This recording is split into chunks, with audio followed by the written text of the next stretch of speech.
ingin ku turut, ya Tuhanku, ya Yesusku. Karena semua dosa-dosaku Kau tebus dengan darah-Mu.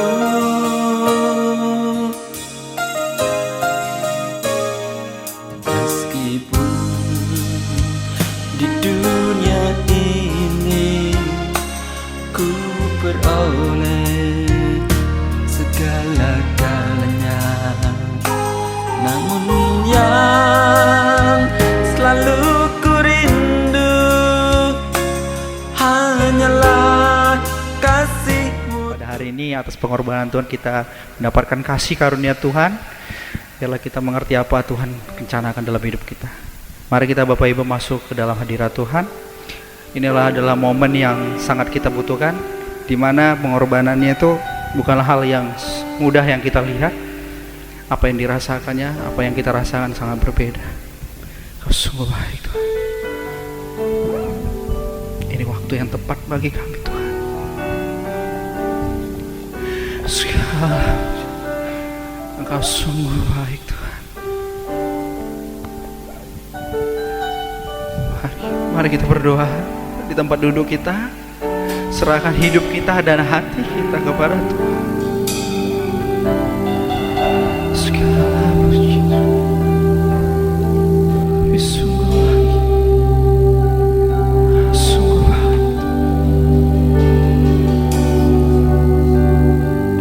Atas pengorbanan, atas pengorbanan, Engkau sungguh baik.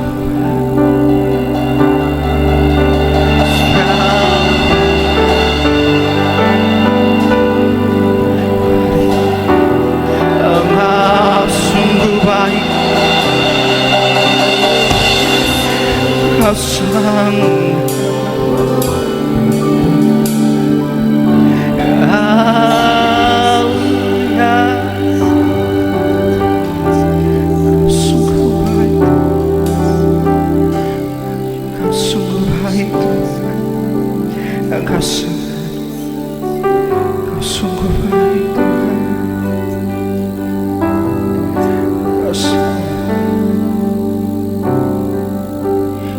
hanya Kau,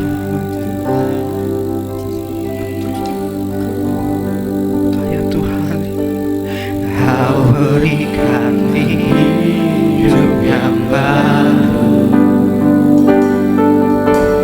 Darah-Mu menyucikan, pulihkan hatiku.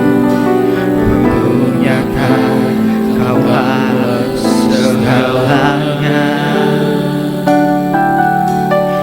Engkaulah sumber pengharapan.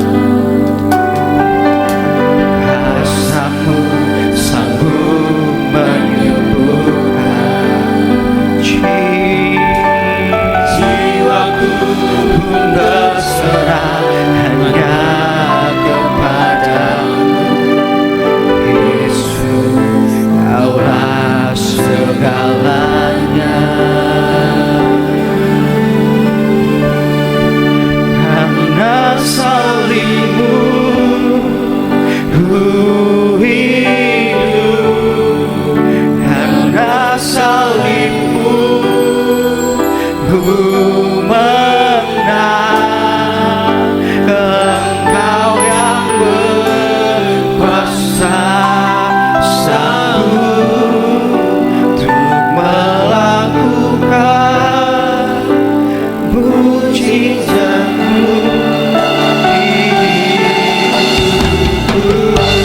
Mari Bapak Ibu kita bangkit berdiri untuk mengucapkan pujian.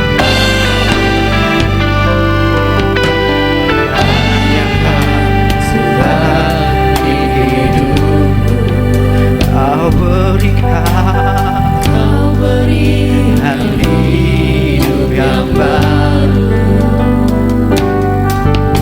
Darah-Mu menyucikan, pulihkan hatiku. Ku nyatakan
lebih sukar salibmu, ku menang. Engkau yang berkuasa, sanggup untuk melakukan mujizatmu. Karena salibmu, Yesus hidup. Engkau sangat, karena salibmu ku menang. Engkau yang berkuasa, sanggup untuk melakukan muji lebih sukar lagi. Karena Yesus hidup, karena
mujizatku, karena salibmu ku hidup, karena salibmu ku menang.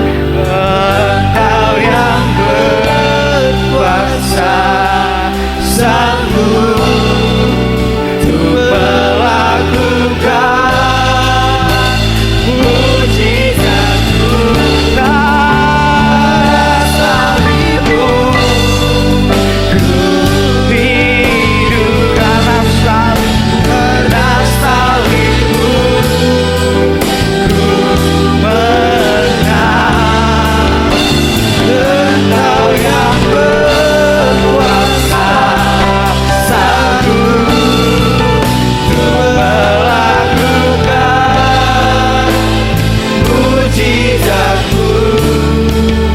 Karena salibmu ku hidup, karena salibmu ku menang. Engkau yang berkuasa, sanggup untuk melakukan mujizatmu. Karena salibmu. Saya serahkan kepada hamba-Nya, Bang Firman. Karena salibmu ku menang. Engkau yang berkuasa, sanggup untuk melakukan mujizatmu. Karena salibku.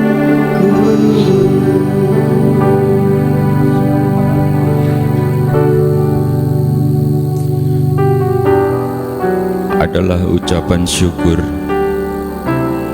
karena Engkau masih memberikan kami kehidupan, hidup di dalam dunia ini sampai kami hidup di keabadian bersama dengan Engkau. Mengucap syukur karena Engkau masih terus menjagai kami. Mengucap syukur karena Engkau peduli kepada kami. Walaupun kami merasa manusia bisa meninggalkan, yang kekasih kami bisa meninggalkan, yang kami harap-harap juga terkadang mengecewakan, tapi Engkau tidak pernah mengecewakan kami. Bahkan Roh Kudus-Mu itu yang menjadi penghibur ketika kami merasa sendirian. Dan hari ini adalah hari kemenangan dan hari yang khusus di mana kami bersama-sama dengan umat-Mu dari tempat ini, Tuhan, dari rumah-Mu, memperingati hari di mana Engkau berkorban, hari yang bersejarah, hari yang besar, hari sukacita juga buat kami karena penggenapan dari segala firman-Mu. Biar kiranya segala puji, sembah dan hormat kami naik ke hadapan hadirat-Mu dan menyenangkan hati-Mu, Tuhan. Berkati seluruh pelayan-pelayan-Mu, berkati tim IT, berkati para pemain musik, berkati singer, song leader, dan juga Engkau memberkati setiap kami yang hadir dan beribadah pada saat ini. Saatnya kami mau duduk diam, saatnya Engkau yang berbicara bagi kami. Firman-Mu adalah kebenaran, firman yang hidup, dan firman itu yang akan berbicara kepada kami pribadi lepas pribadi. Engkau yang akan memberikan kekuatan, Engkau yang menyembuhkan, Engkau yang membuka jalan, dan Engkau yang membalut luka. Karena firman itu adalah Engkau sendiri, Allah yang hidup. Hamba-Mu ini hanyalah juru bicara-Mu saja, Tuhan. Teruslah dalam pengurapan-Mu, dan kami percaya Engkau yang akan berbicara kepada setiap kami pribadi lepas pribadi. Di dalam nama Tuhan Yesus Kristus dan kami umat-Mu yang siap untuk diberkati oleh firman Tuhan. Bersama-sama kita katakan amin. Bapak Ibu, saudara-saudara yang terkasih, bersukacitalah kita karena kita ada di rumah Tuhan. Bertemu dengan Tuhan adalah sesuatu, karena Dia yang paling tahu keadaan kita. Kita harus percaya kalau kita datang ke rumah Tuhan, kita itu pasti bertemu dengan Tuhan, karena Tuhan ada di rumahnya. Hari ini ibadah kita seperti biasa disertai dengan perjamuan kudus ya Bapak Ibu Saudara.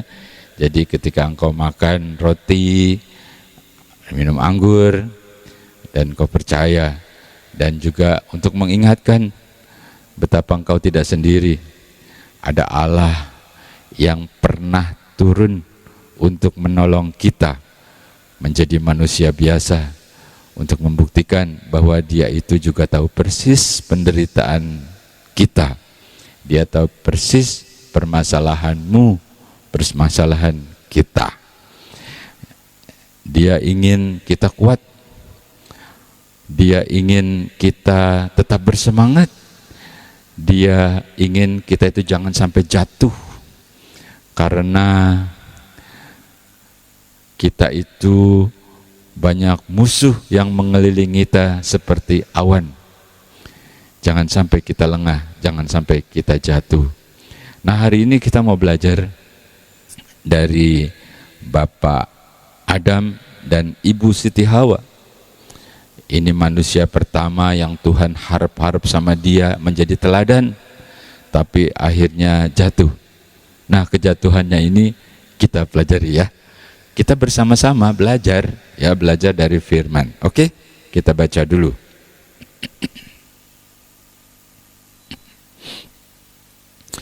Kejadian pasal 3 ayat yang ke-6, demikian firman Tuhan.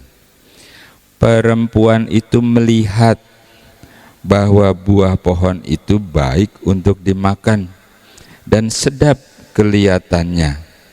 Lagi pula pohon itu menarik hati karena memberi pengertian. Lalu ia mengambil dari buahnya dan dimakannya, dan diberikannya juga kepada suaminya yang bersama-sama dengan dia, dan suaminya pun memakannya. Bapak Ibu, sudah yang terkasih, kita sudah baca bagaimana kisahnya. Lalu kita sudah baca tadi ya, dan perempuan itu melihat bahwa buah itu sedap kelihatannya dan enak nih kalau dimakan gitu ya. Jadi kita mau merenung apa yang bisa menyebabkan kejatuhan. Tentunya berdasarkan firman ya. Yang pertama itu keinginan daging. Keinginan daging itu peribahasa sih ya, artinya keinginan tubuh nih, keinginan tubuh. Sebab di situ dikatakan perempuan itu melihat bahwa buah pohon itu baik kelihatannya. Buah pohon itu sedap dipandang. Buah pohon itu kayaknya enak tuh kalau dimakan. Warnanya juga kemerah-merahan, agak kuning-kuning dikit gitu ya. Terus agak mengkel-mengkel, kagak bonyok. Kalau bonyok itu namanya udah ketuaan, tahu. Pokoknya dilihatnya enak deh. Tapi dia ingat, Ibu Siti Hawa itu ingat tidak boleh makan buah itu, karena buah itu adalah buah terlarang. Jadi hari itu dia cuma lihat sekilas, lalu dia lewatin aja makan yang lain. Besoknya harusnya nggak lewat situ, dia lewat lagi, dia lihat, dia pandang lagi, gile, asik tuh, pemandangan indah tuh, dia lihat lagi, dipandang gitu ya, dilihat, ya sedikit menghayal mungkin ya, kalau aku makan pasti rasanya enak tuh. Nah itulah seperti membuka celah kepada iblis. Dan selanjutnya kita nggak usah ceritakan, terjadi dialog dan sebagainya sehingga akhirnya dimakan. Jadi hal pertama kejatuhan manusia adalah keinginan tubuh. Ini harus dijaga. Apa yang boleh, apa yang tidak boleh. Karena keinginan tubuh atau istilahnya keinginan daging itu membawa maut. Ya, kita baca ya.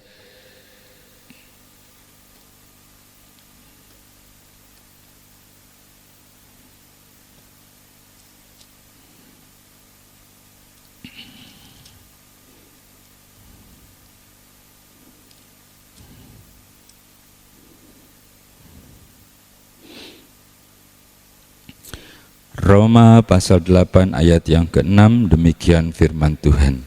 Karena keinginan daging adalah maut, tetapi keinginan roh adalah hidup dan damai sejahtera. Jadi rupanya kata Bapak Rasul Paulus, ada keinginan daging dan keinginan roh. Yang tadi itu keinginan apa? Daging, keinginan tubuh gitu. Jadi kalau kita terjemahkan, apa sih keinginan tubuh, keinginan daging? Ya banyak lah. Udah tahu gulanya tinggi, ngelihat makanan tuh wah, asik juga tuh, manis-manis, dia makan juga, maut. Tahu, udah tahu darahnya bisa naik, tapi begitu dilihat, wih gile tuh sate kambing muda, disikat 10 tusuk, nambah lagi 5 tusuk. Itu keinginan tubuh. Dilihat, dipandang-pandang. Daud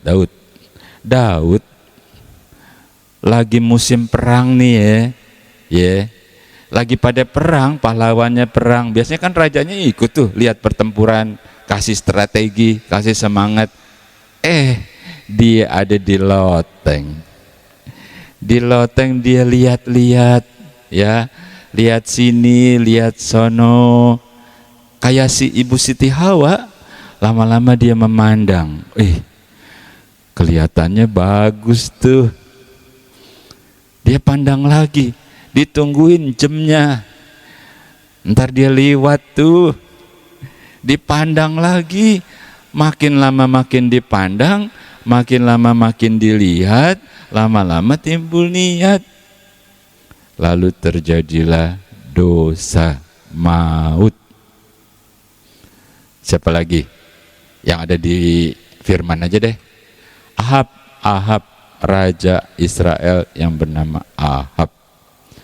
Ahab lagi jalan-jalan nih. Di sebelah istananya ada kebun anggur. Bagus tuh. Pas di sebelah lagi tetangga. Jadi mudah kan? Selidik punya selidik, itu bukan milik dia, milik Nabot. Lalu dia berkeinginan untuk memiliki kebun itu. Mulai negosiasi, mulai tawar-menawar. Lalu tidak terjadi kesepakatan. Mulai niat yang lain lagi, cari jalan lagi, sampai akhirnya terjadi maut dan dia juga mati. Itulah keinginan tubuh, keinginan daging. Jadi hal pertama, manusia bisa jatuh. Oleh sebab itu berhati-hatilah. Ya, engkau udah tahu firman, tapi tetap bisa jatuh kalau engkau lemah. Dan Roma bilang bahwa keinginan daging itu adalah maut. Jadi jangan sampai tapi keinginan roh. Kalau roh itu bersama-sama dengan roh Allah. Firman yang menuntun itu firman. Dia bagaikan suluh pada kaki kita yang menerangi kita jalan. Jangan sampai salah jalan. Apalagi coba yang membuat manusia itu jatuh. Perempuan itu melihat, gitu kan? Kalau tadi kan dipandang gitu ya, wih sedap nih. Lalu dia melihat bahwa indah, sedap, Melihat itu kira-kira nggak usah lah, udah langsung aja. Melihat itu pakai apa? Iya, melihat itu pakai mata, ya. Melihat itu pakai mata. Jadi hati-hati gunakan matamu. Jangan seperti lagu sekolah minggu, hati-hati gunakan matamu. Gitu ya. Jadi keinginan mata juga. Mata itu jendela tubuh. Jangan sampai kau salah lihat seperti Ibu Siti Hawa. Ketika dilihat, ya, pertama dipandang, habis itu dilihat, lebih diteliti lagi. Gile, bener nih, ini mah bener nih, sedap nih. Artinya dilihat oleh mata itu juga bisa merupakan kejatuhan, keinginan daging. Kita baca deh satu ayat, oke?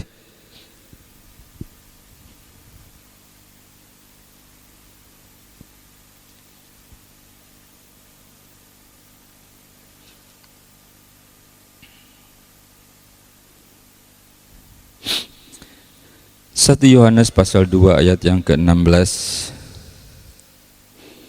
Demikian firman Tuhan. Sebab semua yang ada di dalam dunia, yaitu keinginan daging dan keinginan mata serta keangkuhan hidup, bukan berasal dari Bapa, melainkan dari dunia. Jadi ternyata benar ya, kata firman Tuhan dalam 1 Yohanes, keinginan yang ada di dunia, keinginan daging, keinginan mata, dan keangkuhan hidup, itu bukan dari Bapa, tapi itu dari dunia. Keinginan mata. Jadi kita tahu keinginan itu bukan dari Allah, tetapi dari dunia. Petrus bilang, ya, keinginan mata itu adalah pintu dosa. Jadi tadi saya udah singgung kan, itu jangan membuka celah untuk dosa itu masuk. Sebab kalau dia masuk, dia bukan masuk terus diam aja tuh. Dia masuk, dia acak-acak, di dalamnya berantakan. Nggak usah dibaca deh ya, dalam 2 Petrus. Jadi keinginan mata adalah pintunya dosa. Yang ketiga adalah keangkuhan hidup, kata 1 Yohanes. Jadi kalau kita kembali lagi itu tadi, kenapa Ibu Siti Hawa dan Bapak Adam makan? Ketika berdialog dengan si ular, di situ kan begitu ya. Si ular bilang, pertama kan dia bilang, nggak boleh, kata Allah nggak boleh makan. Kau salah, rupanya kau kurang paham. Aku lebih tahu loh. Sebenarnya ya, kalau engkau makan, justru engkau menjadi seperti Allah. Itu sebabnya engkau dilarang. Begitu. Jadi kau salah rupanya selama ini. Wah, mikir ya. Wah, mungkin juga nih. Baiklah, biar kita seperti Allah. Dahsyat men. Gitu ya. Lalu dimakan. Itulah keangkuhan hidup. Kagak mau ngalah, woi. Dia begitu, emangnya kau doang yang bisa? Aku juga bisa nih, Bu. Miriam itu empoknya si Musa. Memangnya Allah bicara sama Musa doang? Si Miriam sama teman-temannya nih bergerombol. Emangnya Allah cuman bicara sama Musa doang? Sama kita juga bicara, iya kan? Mereka rame-rame, iya gitu ya. Wah, Musa dituding-tuding tuh. Hamba Tuhan yang diurapi, kesian banget si Musa. Lalu Tuhan membela toh. Tidak usah kita lanjutkan ya, kau sudah tahu. Itu semua adalah keangkuhan hidup. Keangkuhan hidup termasuk Ibu Siti Hawa bukan cuman gak mau kalah sama tetangganya, bukan gak mau kalah sama saudaranya, tapi dia juga pengen jadi seperti Allah. Makanya dia gak peduli yang namanya larangan, yang namanya gak boleh diterabas terus. Bahaya, bahaya.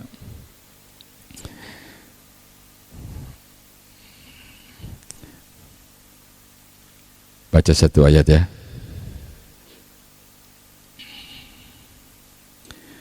Amsal pasal 13 ayat yang ke-10.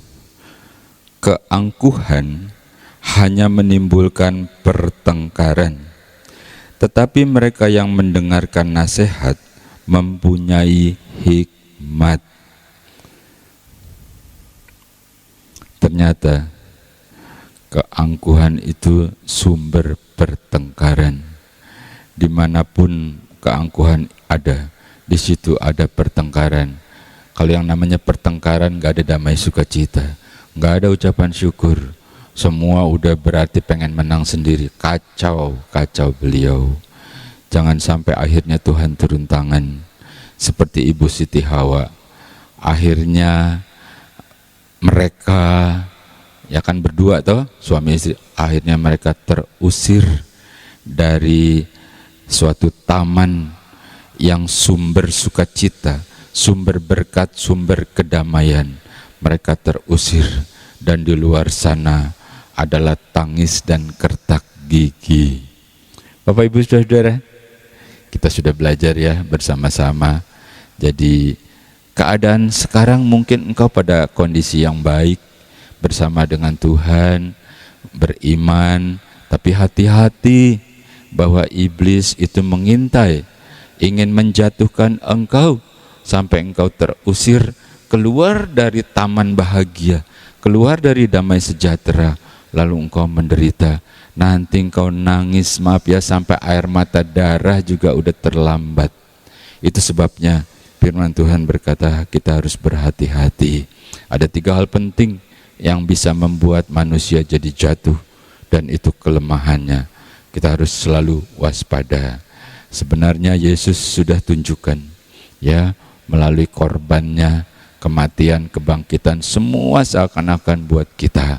Dan sebentar kalau kita masuk dalam perjamuan kudus, sekali lagi kita diingatkan bahwa Tuhan itu sudah wanti-wanti semuanya untuk kebaikan kita. Kita harus ingat bahwa Tuhan itu masih terus bersama dengan kita, memberikan kita kekuatan. Oke, Bapak Ibu, saudara-saudara yang terkasih, kita mempersiapkan diri, kita akan masuk dalam perjamuan kudus ya. Saudara yang di sini, para pemain musik, singer, song leader, dan petugas perjamuan kudus mempersiapkan diri. Apapun yang terjadi dalam hidupku, aku percaya Tuhan Yesus baik. Apapun jadi di dalam hidupku, selalu ku berkata Tuhan Yesus baik. Dalam segala hal yang terjadi, tetap ku berkata Tuhan Yesus baik. Kita katakan kembali, apapun yang terjadi, apapun yang terjadi di dalam hidupku, selalu ku berkata Tuhan Yesus baik. Dalam segala hal yang terjadi, tetap ku berkata Tuhan Yesus baik. ku sembah Engkau Tuhan. Ku sembah, tak dapat ku membalas kasih-Mu. Ku sembah, ku sembahkan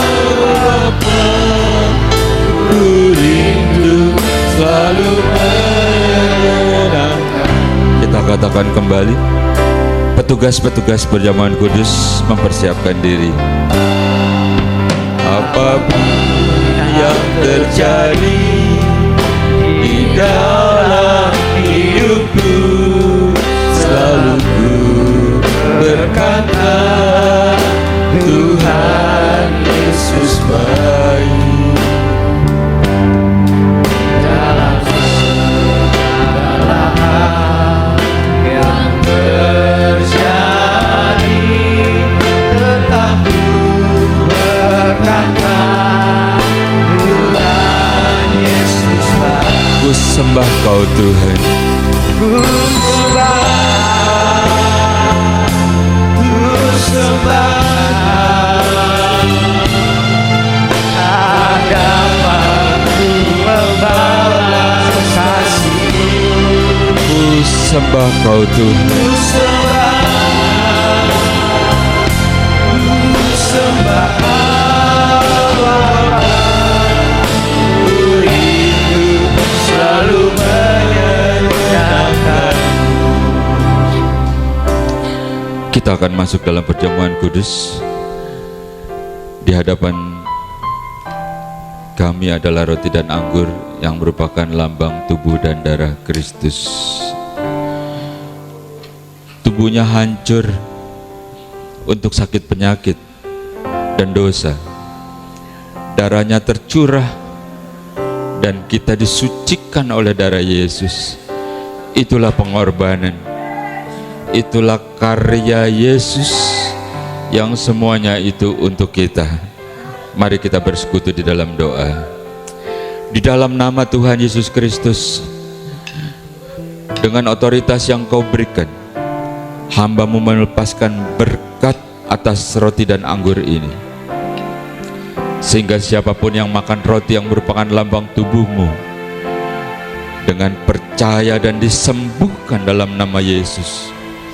Demikian juga air anggur yang merupakan lambang darah-Mu, sehingga siapapun kami yang minum air anggur dan darah Yesus mengalir dalam kehidupan kami dan disucikan.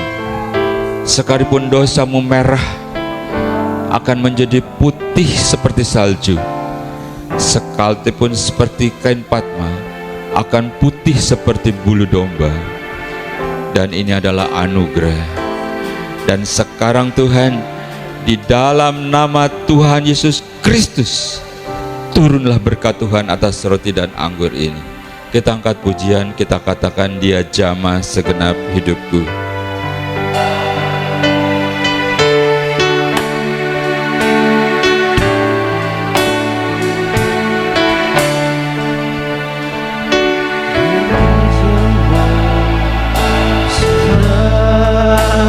Hidupku dan beri damai di hati.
bangkit berdiri bersama-sama.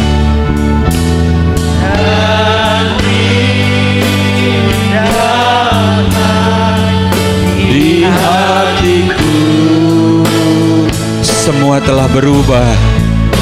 Yesus jamah telah berubah dan aku Yesus jamah ku jadi. Rasakan Tuhan menjamah hidupmu. Katakan dia jamah dan engkau jadi baru. Engkau suci, dikuduskan dan diberkati di dalam Yesus.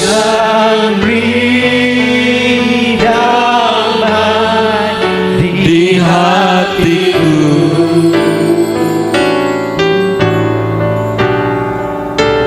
semua berubah dan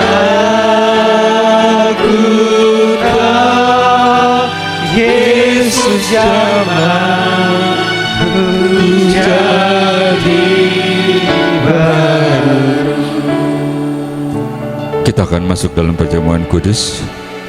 Kau pegang roti di tangan kananmu tinggi-tinggi dan kau percaya korban Kristus bilurnya membuat engkau jadi sembuh.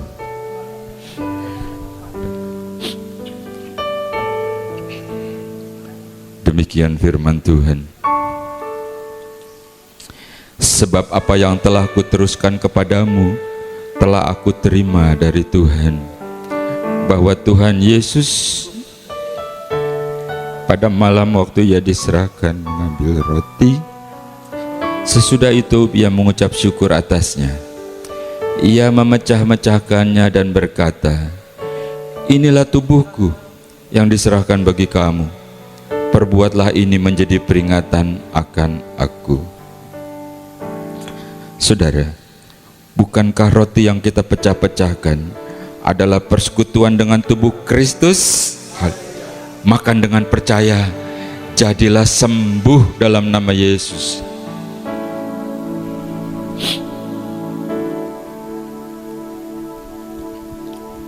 Kau pegang cawan di tangan kananmu.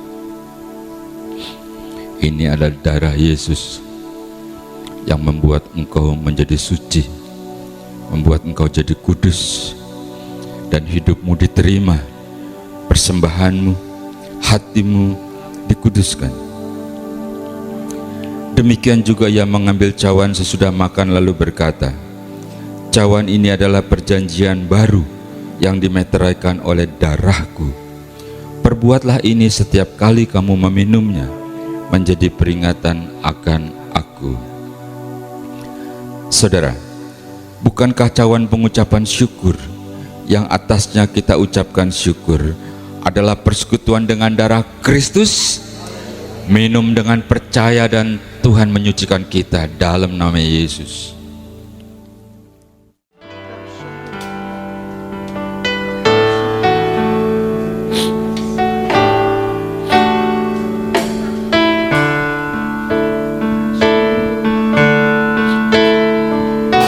Dia jamah hidupku. Terima kasih Tuhan Yesus.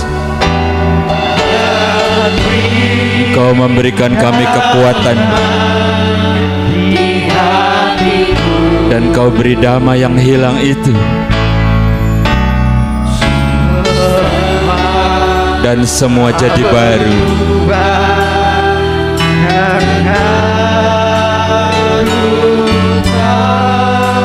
Yesus jamah ku jadi baru. Jamah Roh Kudus, jamah setiap kami. Ya Tuhan, bagaimana membalas kebaikan-Mu, bagaimana menghitung dan mengukur korban-Mu. dan semua berubah karena Engkau jamah.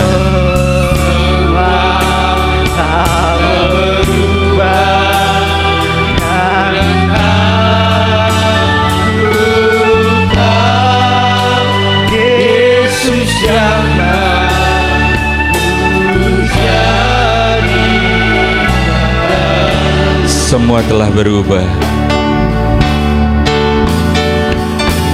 Semua telah berubah karena aku tahu Yesus jamah jadi.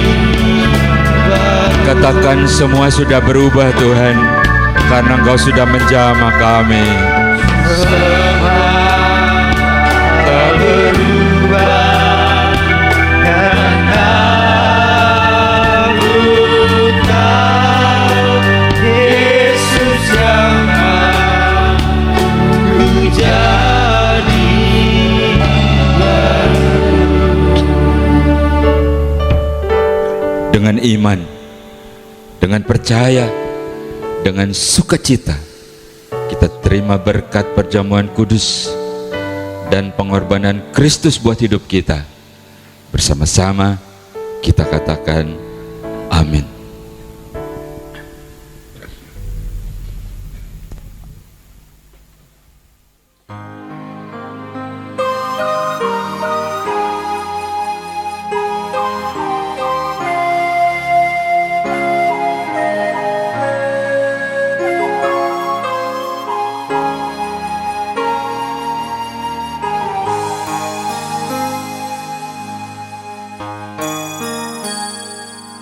Engkaulah ingin ku turut, ya Tuhanku, ya Yesusku.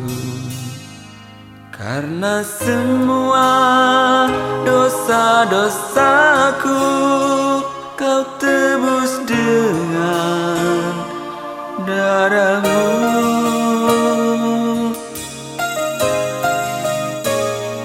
Meskipun di dunia ini ku peroleh segala-galanya, namun yang selalu ku rindu hanyalah kasih-Mu Tuhanku.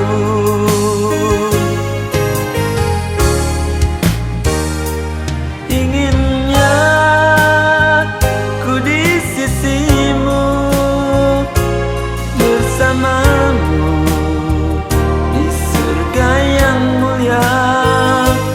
Hidupku beserta jiwaku damailah dalam genggaman-Mu.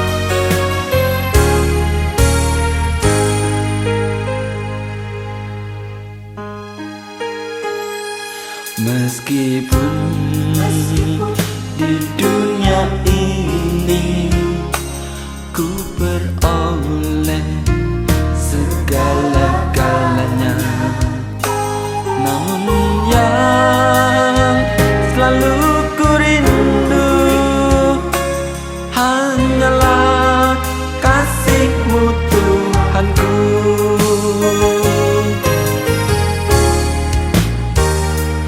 Inginnya ku di sisi-Mu,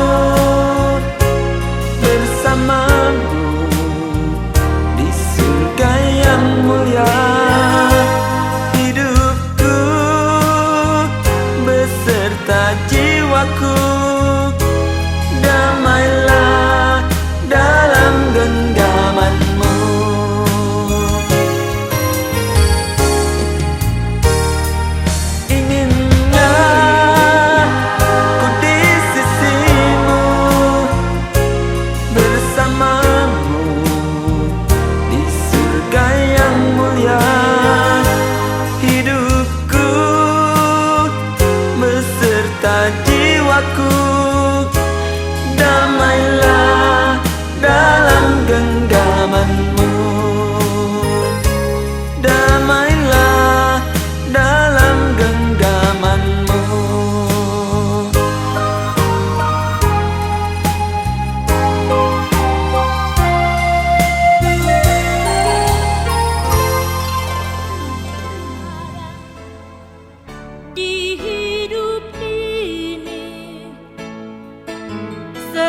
akan segalanya, pastilah terhibur hati.